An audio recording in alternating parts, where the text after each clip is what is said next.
Alô, amigos! Nessa aula de hoje, no nosso caderno, o conteúdo se encontra na página 203 e o assunto é função polinomial do primeiro grau. Esta vai ser a nossa última aula do primeiro semestre, pois ao longo da semana eu recebi várias mensagens, tanto no nosso grupo de WhatsApp, quanto mensagens particulares, e nestas mensagens, vários alunos reivindicavam uma pausa. Por mim, nós seguiríamos direto, mas se vocês sentem necessidade desta pausa, e essa pausa vai fazer com que vocês recarreguem suas baterias, se reenergizem, se desestressem, tenham um merecido descanso, então ela vai ser concedida com muito amor e compreensão. Lógico, pois eu quero o que há de melhor para vocês, aquilo que faz com que vocês se sintam confortáveis e bem física e psicologicamente para nós prosseguirmos o nosso curso. E nós estaremos voltando em agosto, na primeira semana de agosto, ok? Então o assunto de hoje é função polinomial do primeiro grau, também conhecida como função afim. Eu quero alertar-lhes para um detalhe. Em alguns livros didáticos não tão cuidadosos com os conceitos, definições e nomenclaturas matemáticas, o que é lamentável, os autores, quando vão colocar o título desse assunto, quando vão titular o assunto, eles botam apenas função do primeiro grau. E está errado. Não existe função do primeiro grau, pois função não tem grau. Quem tem grau é o polinômio, que serve como lei de formação da função. E se a lei de formação é um polinômio, a função é polinomial.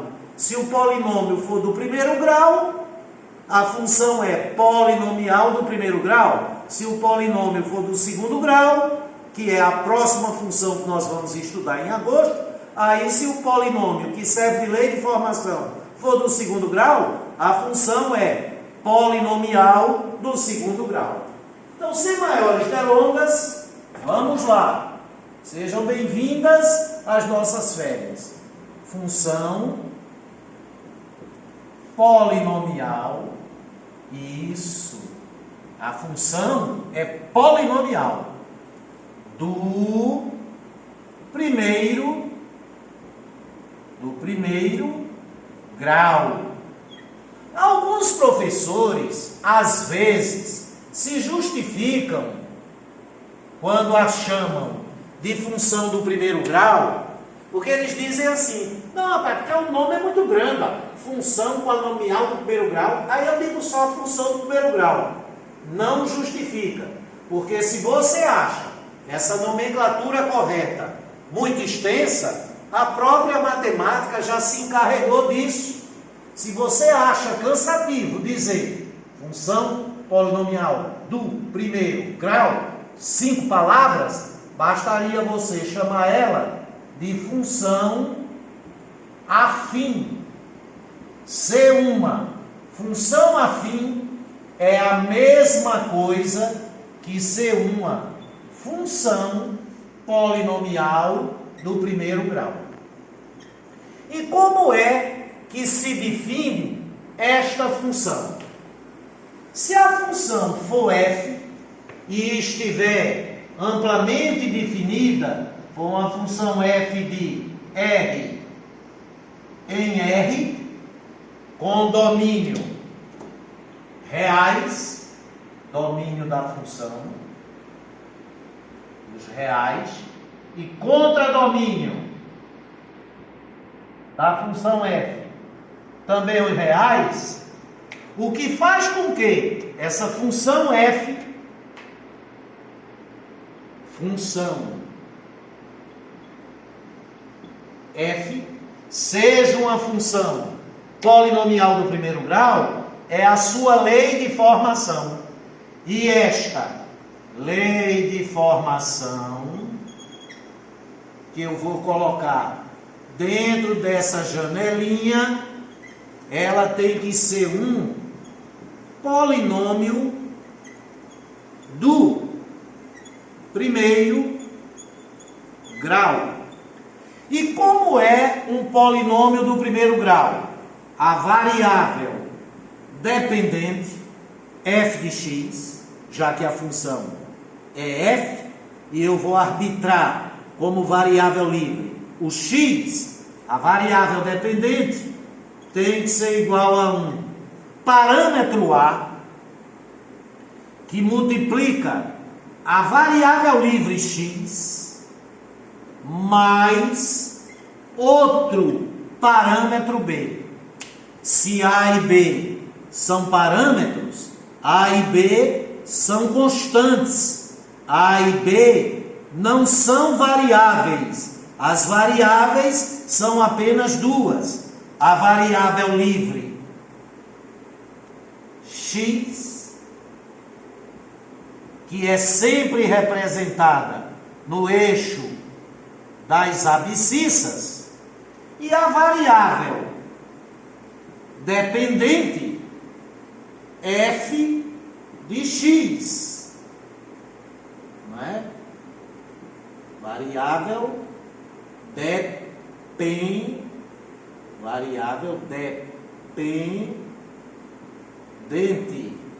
f de x. Pois no diagrama sagital, se essa função é f, cada flecha que parte do x, que é a variável dependente, é um elemento do domínio, e estando ela amplamente definida, o domínio é reais, vai convergir para uma única imagem f de x, que é a variável dependente com contradomínio R. Sensacional. E o A e o B? O A e o B, esse A e esse B, o A que multiplica a variável livre e o B que é adicionado a esse produto, não são variáveis, são parâmetros. Eles podem até variar de uma função para outra função polinomial do primeiro grau, mas eles não podem variar numa mesma função. Numa mesma função f, o valor deste A é único e o valor deste B é único. E com a seguinte restrição: este parâmetro A, ele tem que ser diferente de zero, por motivos óbvios. Qual? Por exemplo, porque se o A pudesse zero, ficaria f de x igual a 0 vezes x, aí 0 vezes x seria 0, e como 0 é um elemento neutro da adição, 0 mais b igual a b, aí ficaria f de x igual a b, e como esse b é um parâmetro, se a variável dependente é igual ao parâmetro, aí trata-se de uma função constante, e função constante não é função polinomial do primeiro grau. Sensacional. Esses dois parâmetros, não é? Na nossa lei de formação, f de x igual a x mais b, cada parâmetro desse possui nomenclatura específica. Esse parâmetro A, que não pode ser zero, então ou ele é positivo ou ele é negativo, você chama ele de coeficiente angular,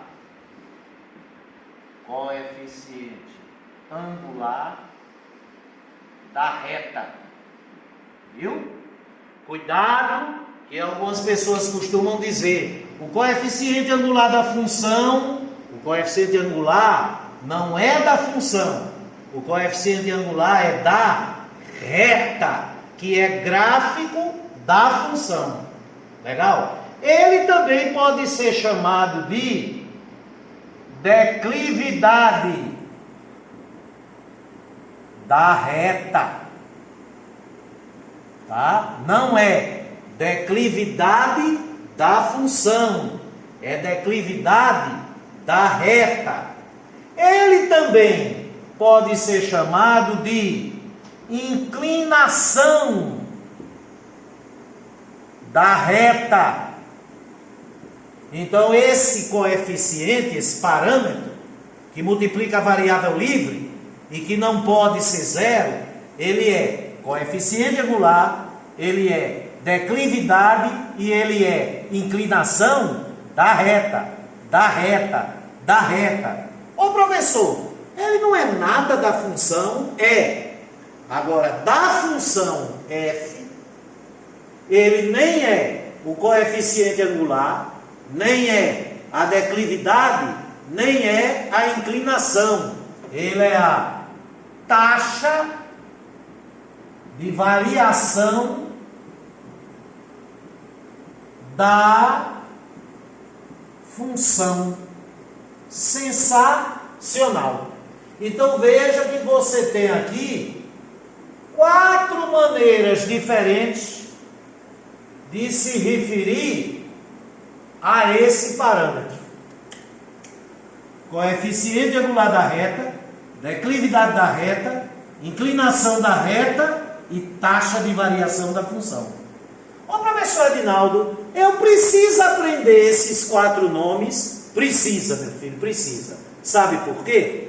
Porque eu já vi várias vezes em questões do Enem, no texto da questão, o uso dessas diferentes nomenclaturas para esse parâmetro. Aí ele diz lá, numa função polinomial do primeiro grau, o coeficiente angular da reta é 2. Então já é para saber que esse A é 2. Aí fica f de x igual a 2x. Numa função polinomial do primeiro grau, a declividade da reta é 2. Numa função polinomial do primeiro grau, a inclinação da reta é 2. Numa função polinomial do primeiro grau, a taxa de variação da função é 2. Então, se você não souber essas nomenclaturas, em ele usando alguma delas no contexto, no texto da questão, você não vai saber reconhecer. E esse B tem nome especial? Esse outro parâmetro tem sim, meu filho. Esse B, ele é o coeficiente angular, coeficiente linear da reta. Legal? Ele também é conhecido como termo independente do polinômio.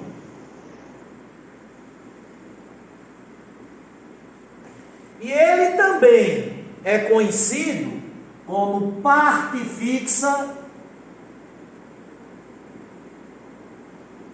da função. Então, a parte fixa da função polinomial do primeiro grau é um termo independente do polinômio. É o coeficiente linear da reta. Ô professor Edinaldo, se a gente chama esse parâmetro de parte fixa da função, é porque existe alguma parte que não é fixa. É verdade. Na lei de formação da função polinomial do primeiro grau, existe uma parte que não é fixa. É a parte variável da função. E a parte variável da função é essa parcela, é esse termo, AX. Não é? é a parte variável da função. Então, na função polinomial do primeiro grau, você tem duas partes. A parte variável, que é o coeficiente angular da reta, a inclinação da reta, a declividade da reta, a taxa de variação da função multiplicada pela variável livre. Isso aqui é a parte variável. E tem a outra parte que é fixa. O parâmetro B é a parte fixa. A soma dessas duas partes, a parte variável mais a parte fixa, é igual à variável dependente, né? Que, como toda função é uma lei de formação, isso seria igual à ordenada, ao y. Então, numa função polinomial do primeiro grau, as ordenadas dos pontos, as ordenadas dos pares ordenados, onde chegam as flechas, é igual à soma da parte variável com a parte fixa. A parte fixa é um parâmetro, é uma constante, também denominada de coeficiente linear da reta, termo independente do polinômio, parte fixa da função, e a parte variável é a variável, por isso que essa parte é variável, multiplicada pelo coeficiente angular da reta, pela inclinação da reta, pela declividade da reta, pela taxa de variação da função. E isso aqui é um polinômio do primeiro grau. É um polinômio do primeiro grau. Por isso que a função que tem essa lei é uma função polinomial do primeiro grau. Que se você chamar de f, a ordenada dos pontos e dos pares, onde chega a flecha, é f de x. Se a função for f. Se a função for g, g de x. Se a função for h, h de x. E se a variável livre for t, aí, e a função for h, a variável dependente é h de t. Sensacional. Maravilhoso. Agora uma pergunta. E como é o gráfico de uma função polinomial do primeiro grau? Vamos ver. Gráfico de uma função polinomial do primeiro grau. Toda função polinomial do primeiro grau, amplamente definida, de R em R, ela é né? Toda função polinomial do primeiro grau tem paragráfico uma reta oblíqua concorrente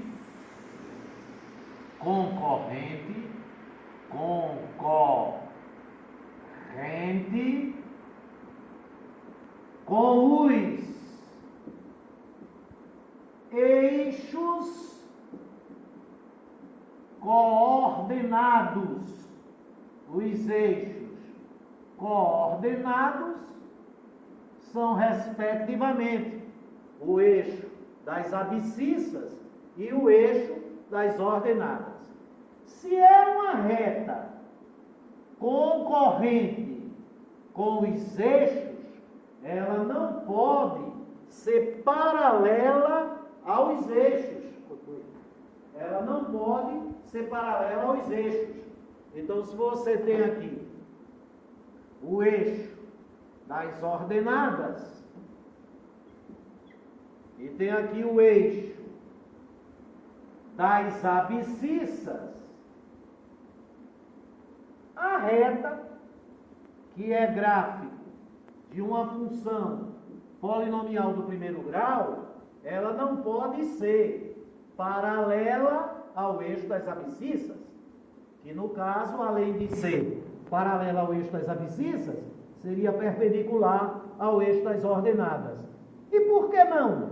Porque uma reta paralela ao eixo das abscissas, uma reta perpendicular ao eixo das ordenadas, é gráfico de uma função constante, que foi assunto estudado por nós na aula anterior.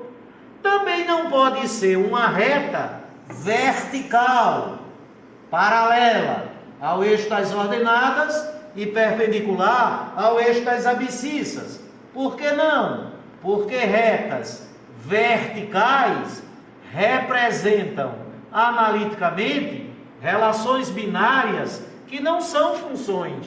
Porque se você tem aqui uma reta vertical, admitamos, por exemplo, que essa reta vertical, paralela ao eixo das ordenadas, perpendicular ao eixo das abscissas, seja a reta x igual a 2, que é onde estão todos os pontos do plano que tem a abscissa 2, aí, por exemplo, se a ordenada desse ponto fosse 1 e a ordenada desse ponto fosse 2, esses dois pontos, no método da extensão, seriam dois pares. Esse aqui o par de abscissa 2, ordenada 1, e esse aqui o par de abscissa 2, ordenada 2. No diagrama sagital, seriam duas flechas, mas como a abscissa é 2, né, seriam duas flechas divergindo do 2. Uma do 2 para o 1 e uma do 2 para o 2. E essa divergência de flechas impede a relação binária de ser função. Então, reprisando, retas verticais representam relações binárias que não são funções. Então, uma reta vertical não pode ser gráfico de uma função afim, de uma função polinomial do primeiro grau. Retas horizontais,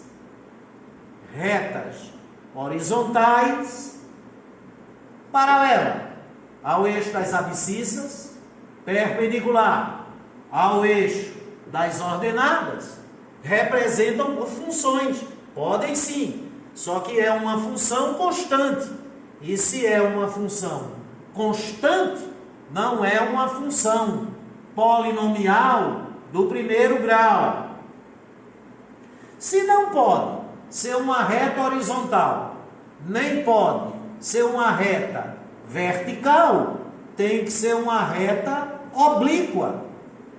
E em sendo uma reta oblíqua, ela vai concorrer significa interceptar, ela vai concorrer com ambos os eixos, e ela concorre como? Obliquamente, já que ela nem é vertical, nem é horizontal.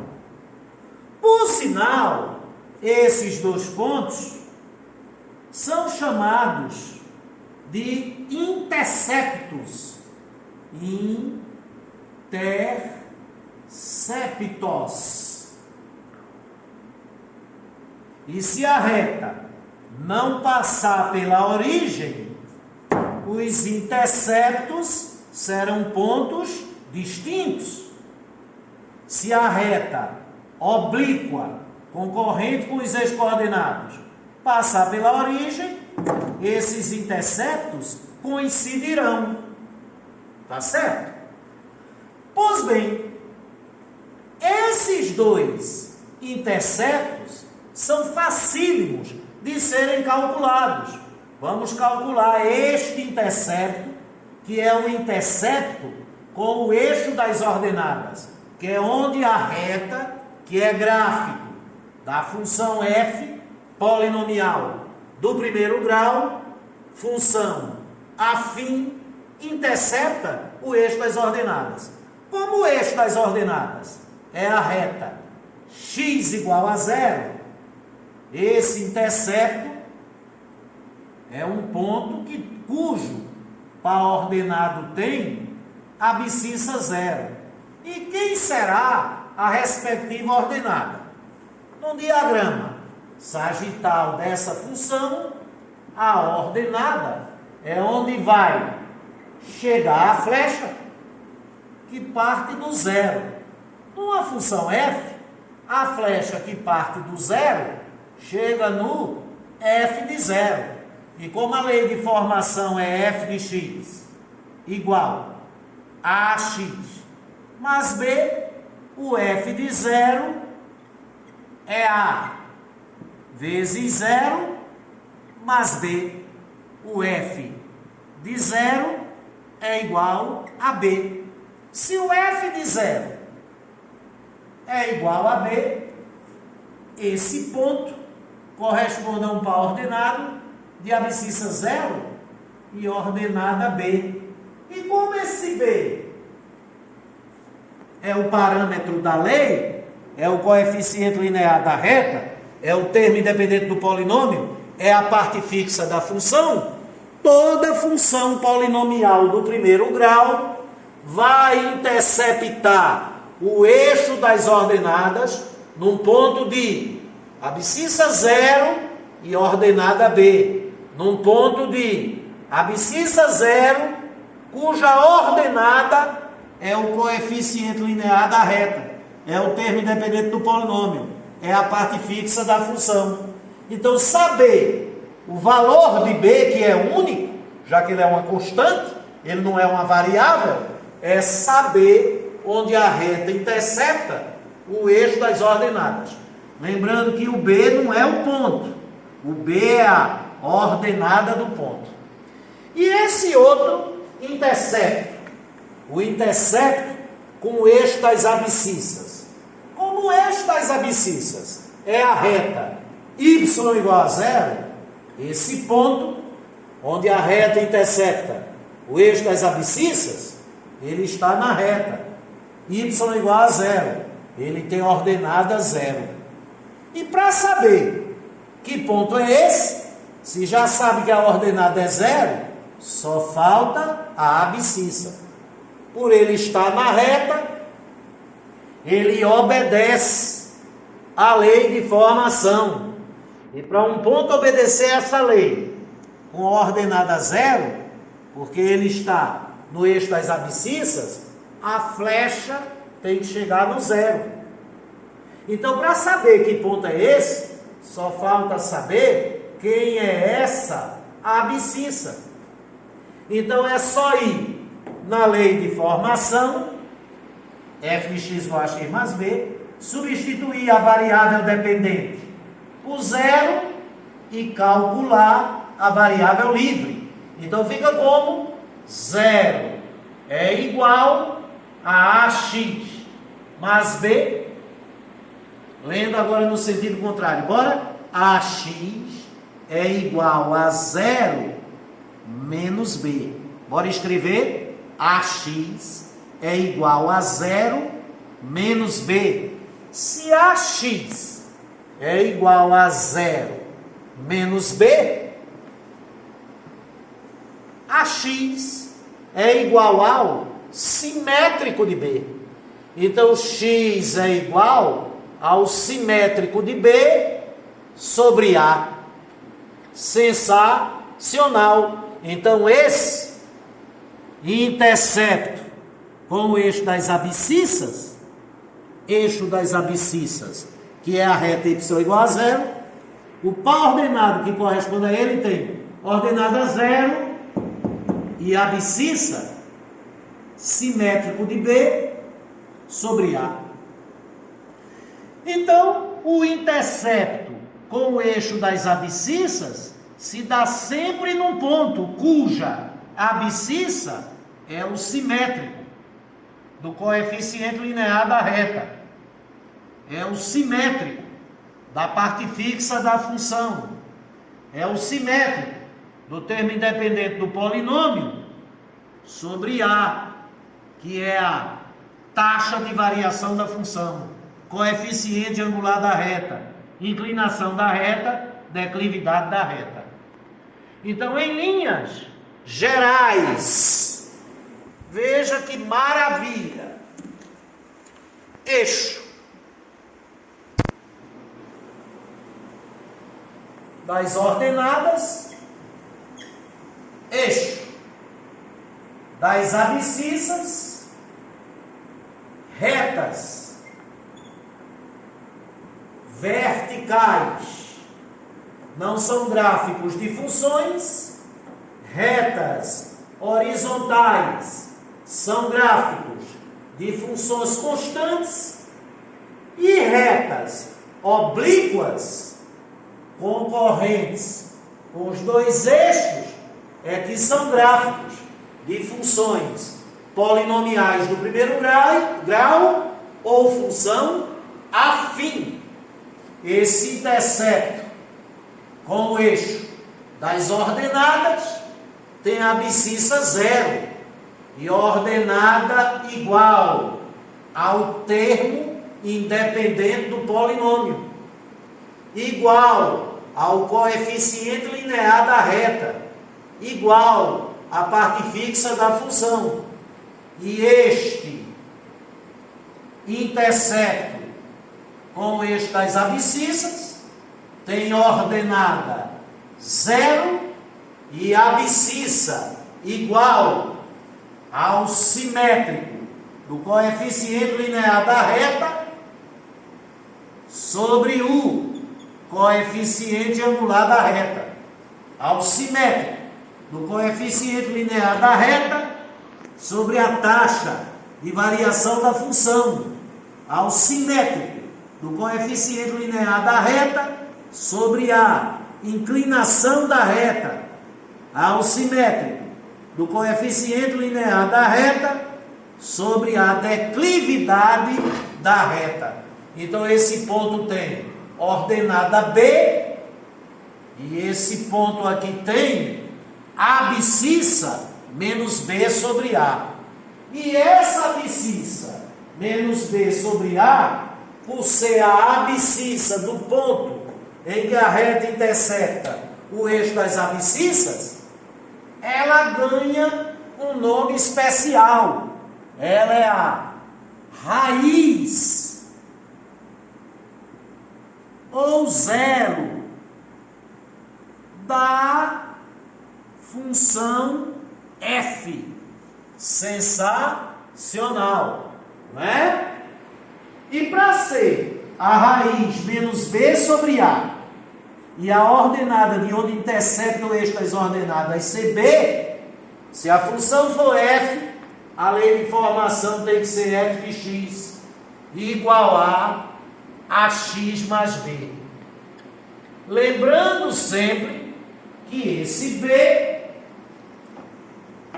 termo independente do polinômio, parte fixa da função, coeficiente linear da reta, ele já lhe dá onde a reta intercepta o eixo das ordenadas. Agora, cuidado, onde ela intercepta o eixo das abscissas não é o A, é o simétrico de B sobre A. Ô professor Edinaldo, e esse A, hein?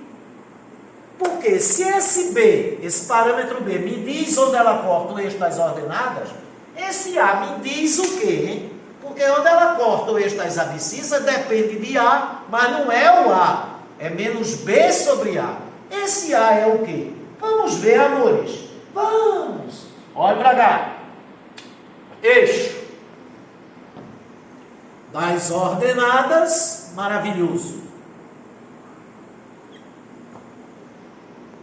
Eixo das abscissas,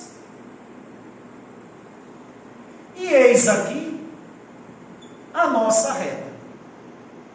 Não é verdade? Essa reta, ela forma 1, 2, 3, 4, 5, 6, 7, 8. Ela forma 8 ângulos com os eixos coordenados. 4 ângulos com o eixo das ordenadas e 4 ângulos com o eixo das abscissas. Desses 8 ângulos, tem um que tem uma importância extraordinária. Qual é ele, professor? Só um, viu? Dos 8. Primeiramente, vamos por eliminação. Esse ângulo importantíssimo, ele não é formado pela reta com o eixo das ordenadas.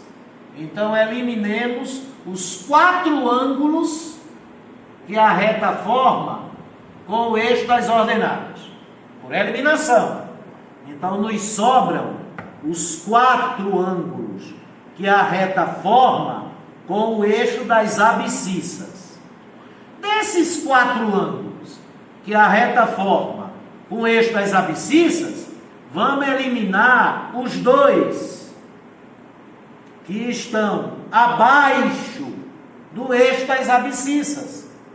Aí só nos sobram 2 que estão acima do eixo das abscissas. Desses 2, eliminemos o da esquerda. Aí fica só o da direita. Esse ângulo é importantíssimo. Ele é tão importante que ele tem um nome especial. O nome dele é declive da reta. Que beleza! Que beleza!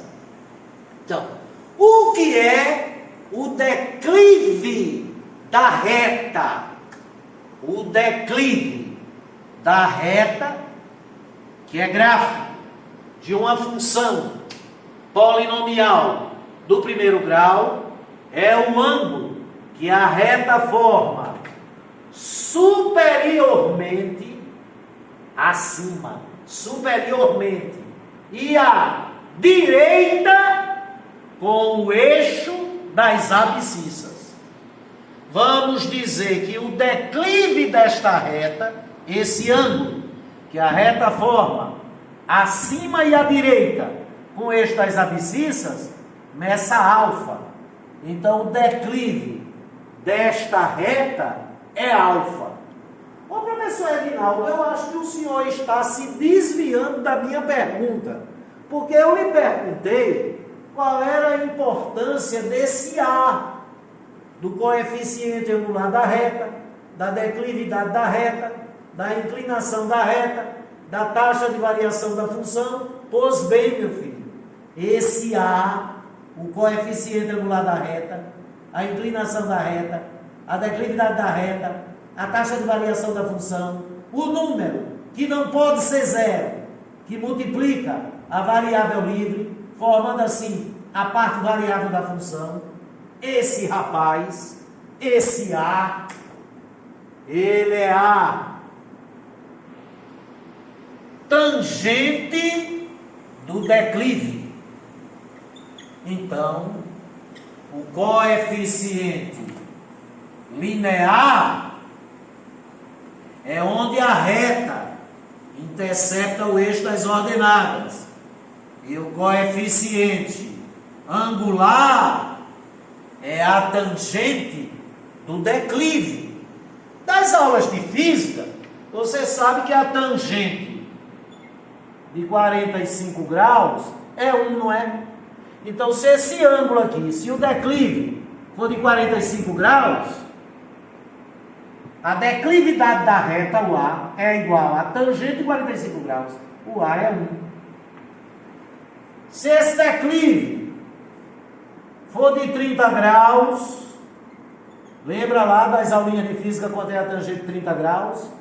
Raiz de 3 sobre 3? Pois bem, aí esse declive que multiplica o declive, a declividade, o A, vai ser a tangente do declive. Se o declive for 30 graus, o A vai ser raiz de 3 sobre 3, esse A aqui. E se esse declive for de 60 graus, aí o A declividade da reta, a inclinação da reta, o coeficiente angular da reta, a taxa de variação da função vai ser raiz de 3, porque a tangente de 60 graus é raiz de 3. Agora uma pergunta. Ô professor Edvaldo Ernesto, e como foi que se descobriu que esse parâmetro, que não pode ser zero, e que multiplica a variável livre na parte variável da função do primeiro grau, como foi que se descobriu que ele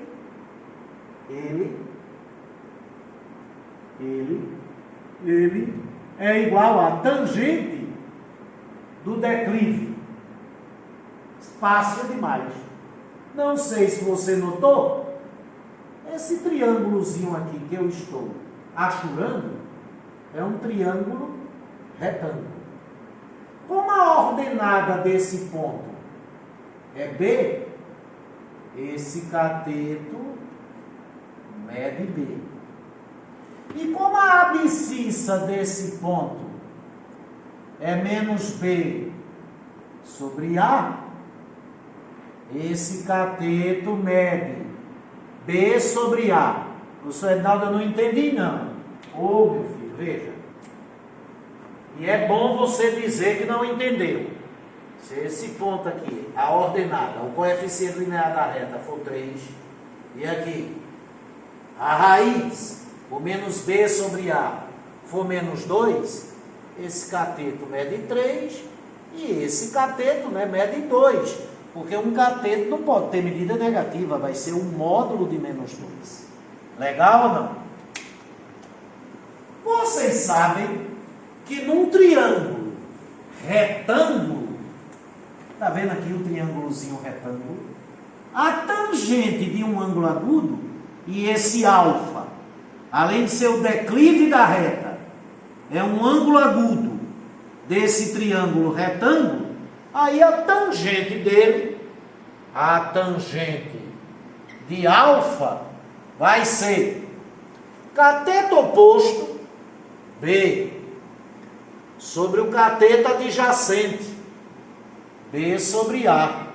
E isso é uma divisão de frações. Repete a primeira, que é B, multiplica pelo inverso da segunda, A sobre B, cancela B com B, é A. Então, a tangente de alfa, a tangente, oxe, é que eu fico preocupado para não cobrir muito a câmera. A tangente de alfa, e alfa é o declive, é igual ao A. E esse A é o coeficiente angular da reta. É a inclinação da reta. É a declividade da reta. É a taxa de variação da função. E esse A é a tangente do declive. Sensacional. Maravilhoso. Vamos resumir para você não esquecer. Vamos resumir.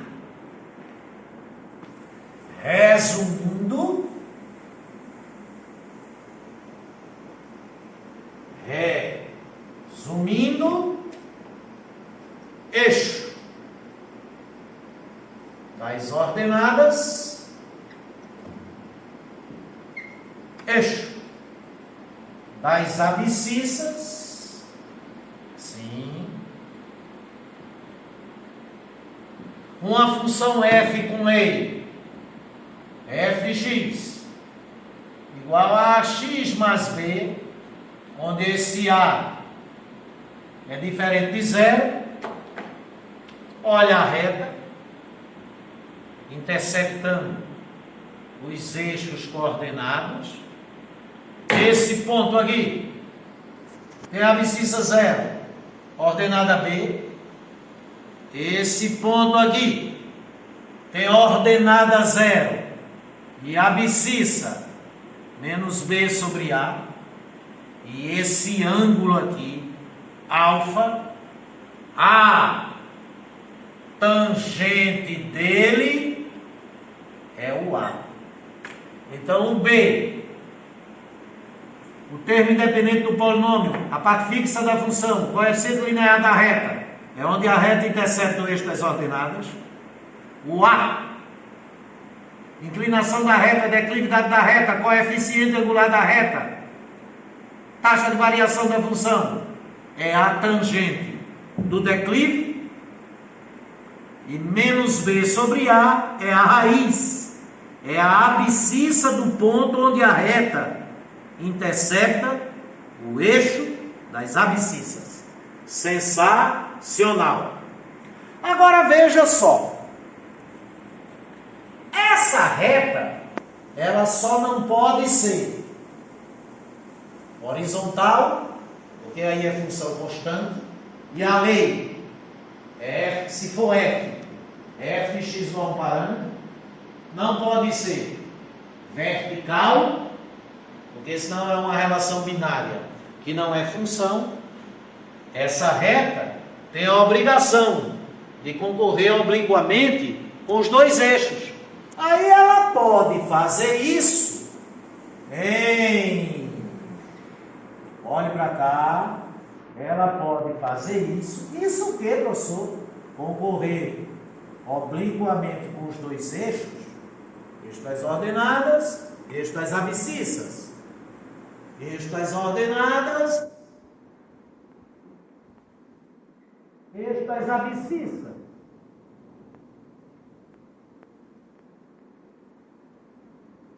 Ela pode concorrer obliquamente com os dois eixos de duas maneiras. Em ascendência, uma linguagem chula, subindo, ou em descendência, linguagem chula, descendo.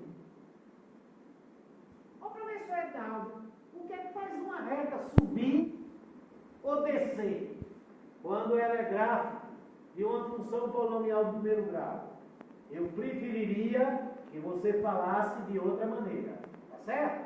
Ao invés de dizer subir e descer, o que é que faz uma reta ser ascendente? Esse aqui é o termo correto. O que é que faz uma reta ser descendente?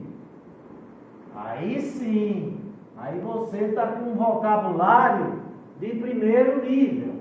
Ao invés de dizer que a reta sobe, diga que a reta ascende. Ela é ascendente. E ao invés de dizer que a reta desce, diga que ela descende, que ela é descendente. E por que é importante saber isso? Porque quando a reta é ascendente, a função é crescente.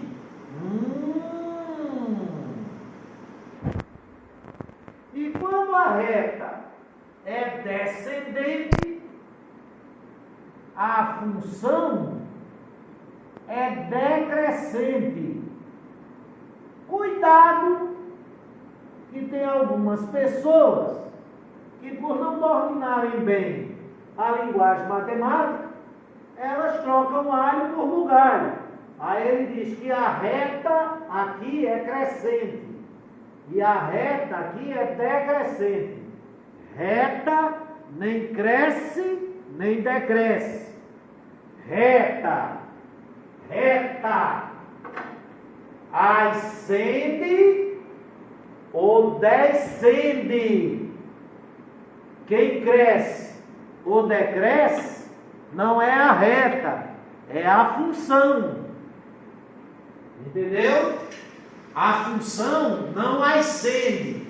Quem ascende é a reta. E a reta não cresce. Quem é crescente é a função. A função não descende. A função decresce. E a reta não decresce. A reta descende. É preciso você saber qual é o adjetivo de quem, não é? E quem é que é responsável por isso? Quem é que faz com que algumas retas oblíquas sejam ascendentes, obrigando a função a crescer, e que algumas retas oblíquas sejam descendentes, obrigando a função a decrescer? Veja que surpresa! Lembram da aula de funções, quando eu ensinei comportamento ou variação de uma função? Para uma função ser crescente, e é este caso aqui, que é este caso aqui, não é? Ou não? Olha lá, função crescente, reta ascendente. Para uma função ser crescente,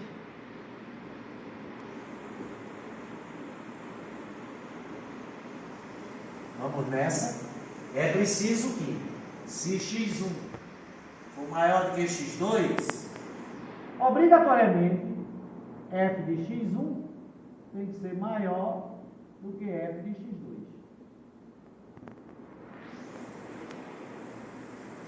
Agora, quem é f de x1? F de x1 é onde chega a flecha que parte do x1.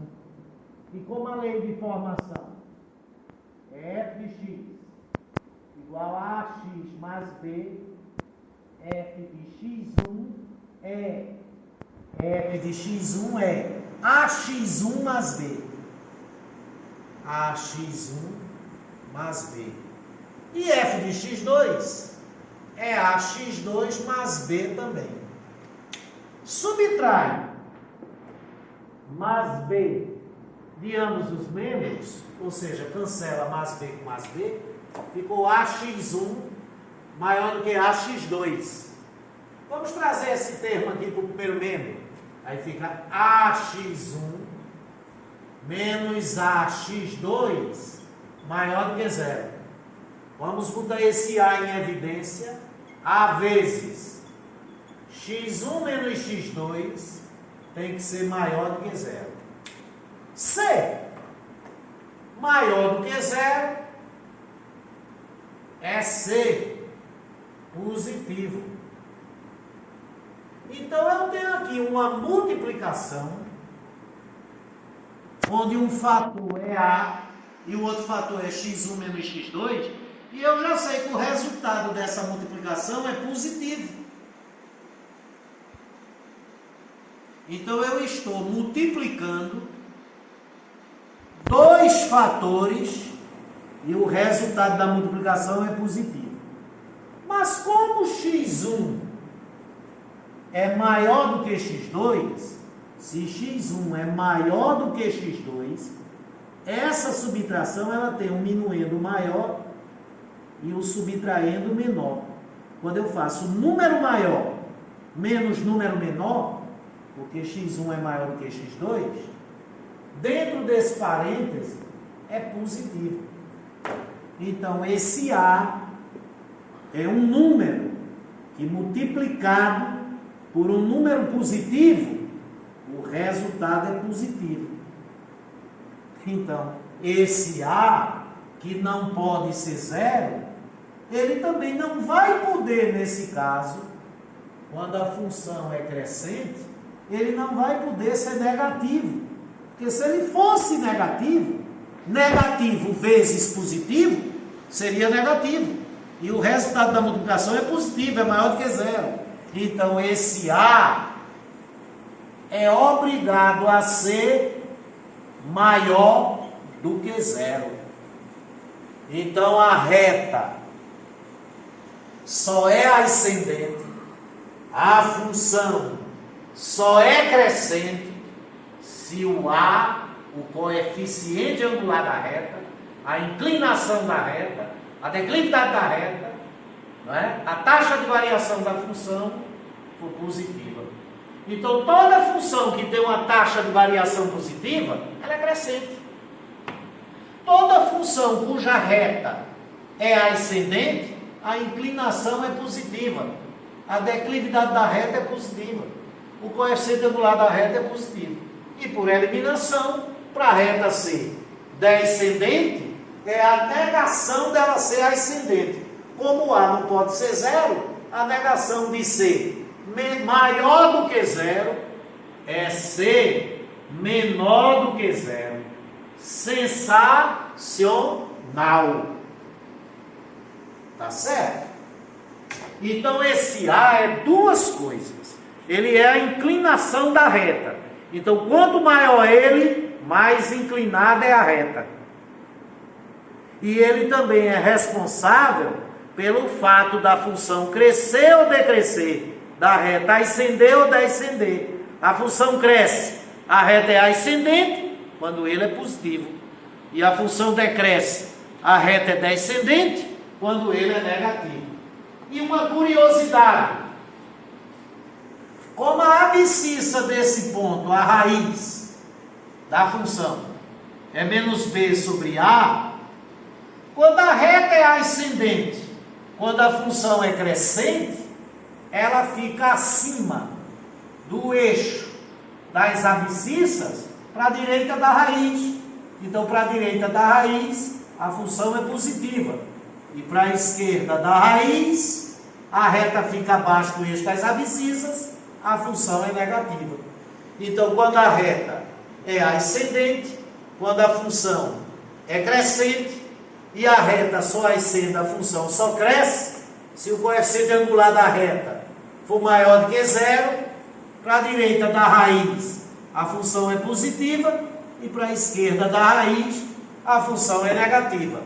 Já quando a reta é descendente, quando a função é decrescente, que é quando o coeficiente angular da reta é negativo, esse intercepto com o eixo das abscissas, a abscissa desse ponto, a raiz da função é menos b sobre a, aí para a direita da raiz, a função é negativa, e para a esquerda da raiz, a função é positiva. Funções polinomiais do primeiro grau que decrescem, na raiz elas mudam de positivo para negativo. Ela está decrescendo. Funções polinomiais do primeiro grau, que o coeficiente angular da reta é positivo, que a taxa de variação da função é positiva, que a inclinação da reta é positiva, que a declividade da reta é positiva, são funções crescentes. Para a direita da raiz, a função é positiva, para a esquerda da raiz, a função é negativa. Ou seja, na raiz, que é onde a função se anula, ela muda de negativo para positivo. Ela sai de baixo do eixo das abscissas e passa para cima. Na decrescente, ela sai de cima do eixo das abscissas e passa para baixo. Sensacional.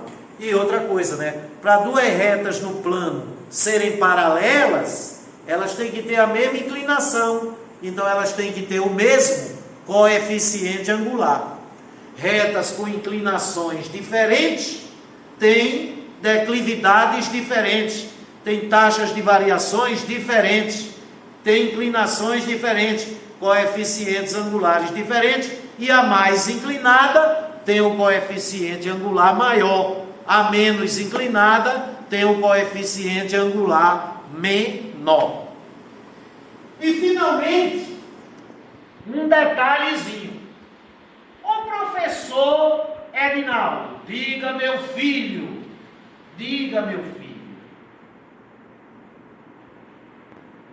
e se essa reta, que é gráfica de uma função polinomial do primeiro grau, se Se essa reta que concorre obliquamente com os dois eixos passar pela origem, se ela passar pela origem,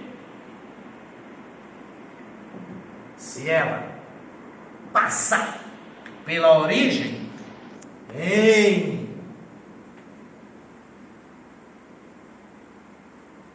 ascendência,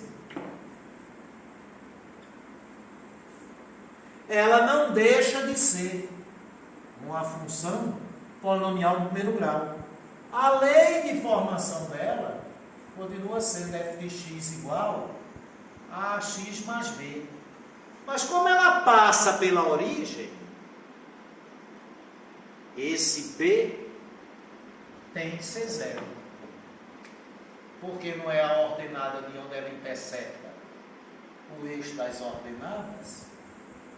Aí a lei de formação fica só f de x igual a ax. E esse a gente já sabe que não pode ser zero. Aí ela ganha um nome especial.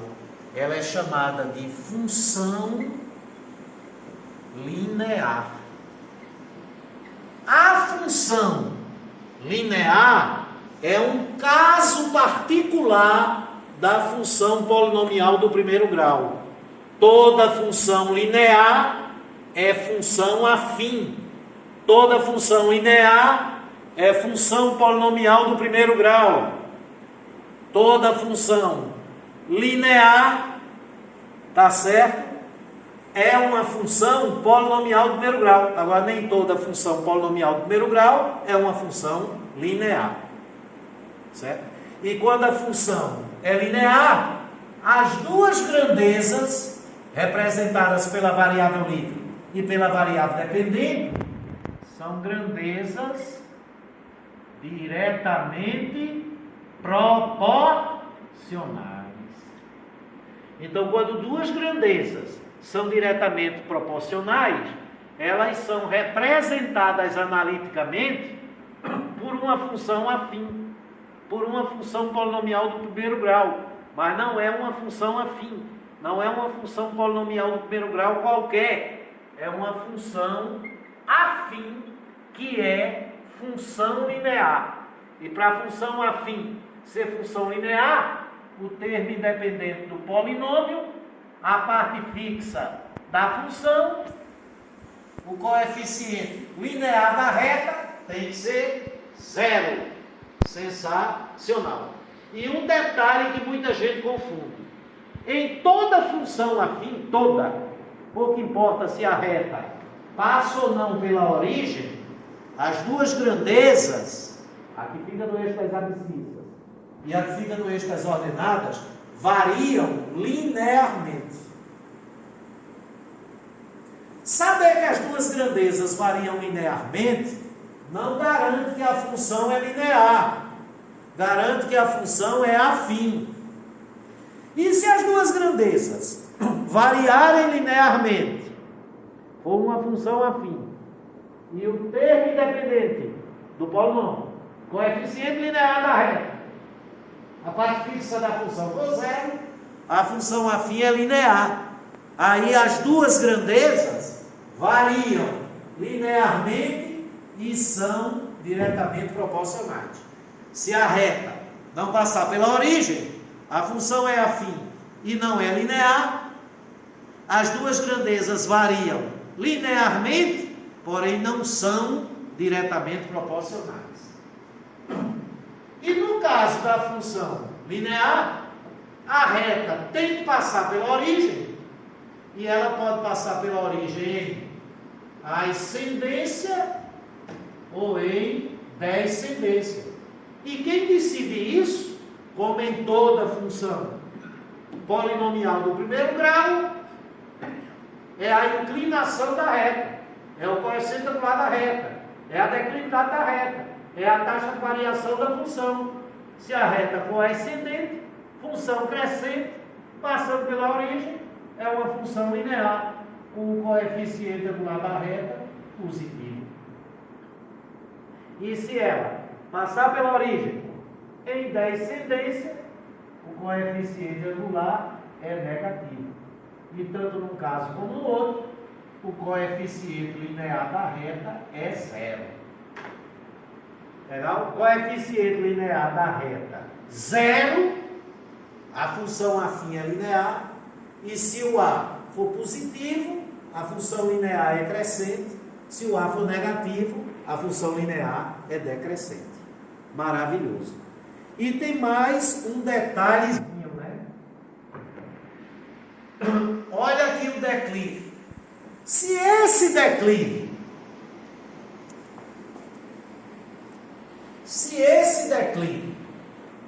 for de 45 graus e a reta for ascendente, certo? Se o declive for de 45 graus e a reta for ascendente, com esse declive de 45 graus, aí essa reta é a bissetriz dos quadrantes ímpares. Já vimos na aula de plano cartesiano que a bissetriz dos quadrantes ímpares é a reta y igual a x. Aí a lei de formação dessa função vai ser f de x igual a x. E ela vai ganhar um nome especial. Ela é a função identidade. E a função identidade é um caso particular da função afim. Essa função afim tem que ser linear, e se o declive é de 45 graus, o A, o coeficiente angular, é a tangente do declive, é a tangente de 45 graus, e a tangente de 45 graus é 1. E se o A é 1, fica f de x igual a 1x. Por sinal, completando f de x igual a 1x mais 0. Zero por quê? No termo independente, porque ela passa pela origem. E 1 por quê? No coeficiente angular positivo, ascendente. Função crescente, reta ascendente. E se ele é 1, o declive tem que ser de 45 graus. Sensacional. Ô professor, o senhor falando a bissetriz dos quadrantes ímpares e a bissetriz dos quadrantes pares. Bissetriz dos quadrantes pares. Eixo das ordenadas, eixo das abscissas.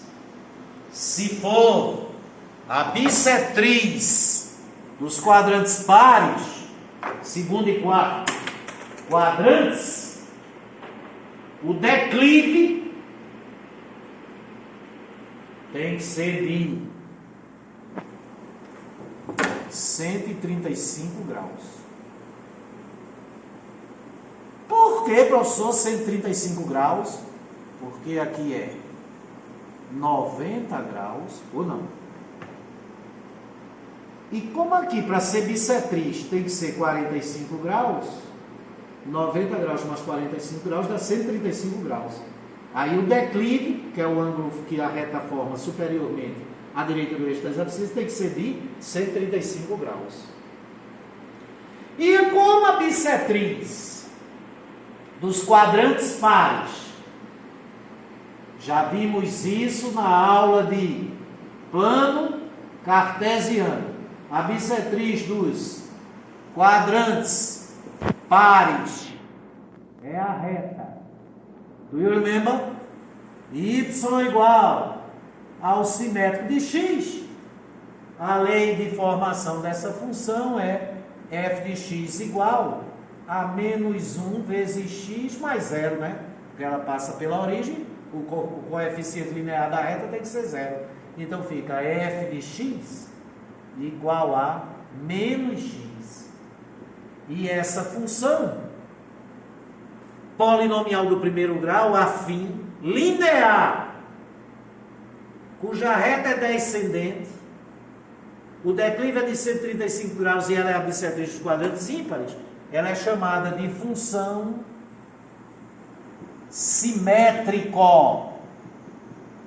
A função simétrico e a função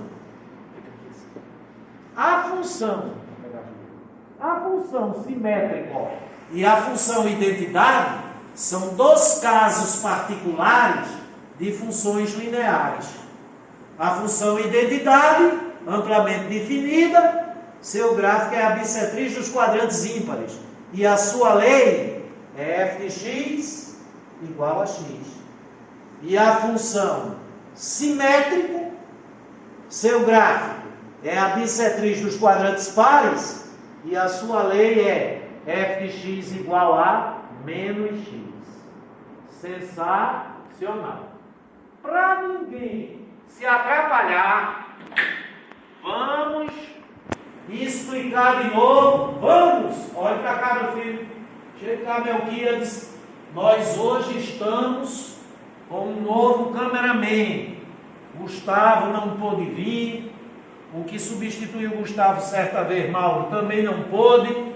Aí meu querido amigo Melquiades, que trabalha no Departamento de Tecnologia da Informação, Departamento de Informática da Secretaria de Educação de Paudalho, veio me dar uma força hoje, para ele poder gravar essa aula. Muito obrigado, viu, Melquiades?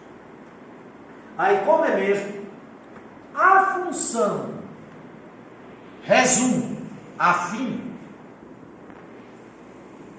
a lei dela é f de x igual a x mais b. Com esse a, evidentemente, diferente de zero. Em toda função afim, as duas variáveis, a livre e a dependente, as duas variáveis variam linearmente. A única restrição que há é no A. Coeficiente angular da reta, inclinação da reta, declividade da reta, taxa de variação da função, que ele não pode ser zero, porque senão a função seria constante. Aí a reta seria horizontal.